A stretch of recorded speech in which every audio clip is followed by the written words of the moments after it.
Dobby, l'elfe libre. Dobby naquit dans l'ombre d'un manoir froid, aux murs tapissés de portraits sévères et de tapisseries anciennes. Dès son plus jeune âge, il apprit à se courber, à se taire, à obéir. Car Dobby était un elfe de maison, une créature magique liée par magie à une famille de sorciers, les Malfoy. Les elfes de maison, dans le monde des sorciers, étaient des serviteurs discrets, puissants et invisibles. Ils cuisinaient, nettoyaient, repassaient, et punissaient leur propre désobéissance. Ils ne portaient pas de vêtements, seulement des torchons ou des têtes d'oreiller, car recevoir un vêtement signifiait être libéré, un sort que la plupart redoutaient. Tous, sauf Dobby. Il rêvait de liberté, de chaussettes colorées, de thé chaud partagé avec des amis. Il rêvait d'un monde où un elfe pouvait choisir ce qu'il avait envie de faire. Ce rêve prit forme le jour où il rencontra Harry Potter, un jeune sorcier qui, contrairement aux Malfoy, le traita avec respect. Dans la chambre des secrets, Dobby tenta d'empêcher Harry de retourner à Poudlard, convaincu qu'un grand danger l'attendait. Il intercepta son courrier, ensorcela un cognard, et fit tomber un gâteau sur la tête d'un invité moldu. Ses méthodes étaient maladroites, mais son cœur était pur. Et puis, un miracle. Harry glissa une chaussette dans un vieux journal, que Lucius Malfoy jeta à Dobby sans y prêter attention. Dobby était libre.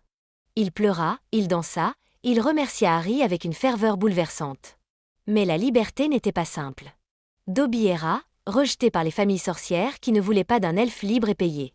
Finalement, il trouva refuge à Poudlard, où Dumbledore lui offrit un emploi dans les cuisines. Dobby négocia fièrement un galion par semaine et un jour de congé par mois. Il portait des vêtements dépareillés avec fierté, un cache-théière en guise de chapeau, des chaussettes à motifs et un short trop grand. Il y rencontra Winky, une elfe autrefois au service de Barty Croupton, libérée contre sa volonté.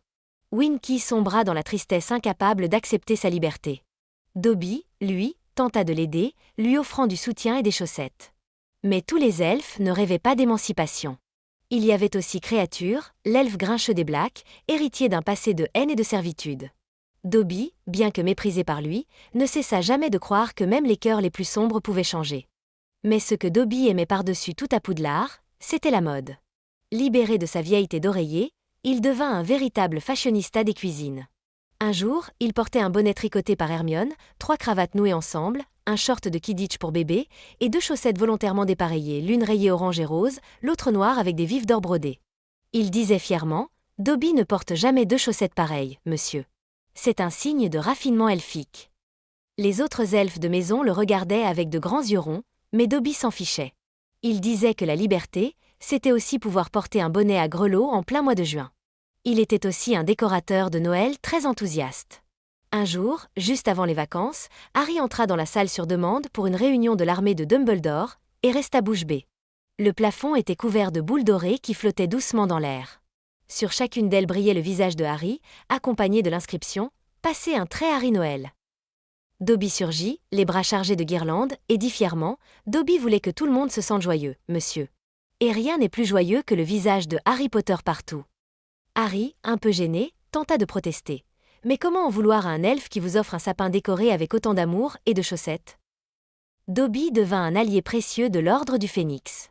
Il surveilla Drago Malfoy, aida Harry à trouver la salle sur demande et offrit à Noël des chaussettes tricotées à la main. Mais c'est dans les reliques de la mort qu'il accomplit son acte le plus héroïque. Lorsqu'Harry et ses amis furent capturés et enfermés au manoir des Malfoy, Dobby transplanait dans la cave, tremblant mais déterminé. Il déclara d'une voix claire « Dobby est venu sauver Harry Potter. » Et il le fit. Il les fit transplaner loin du danger.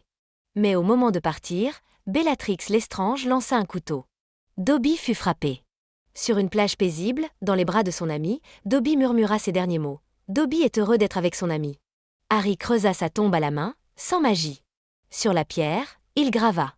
Ici repose Dobby, elfe libre.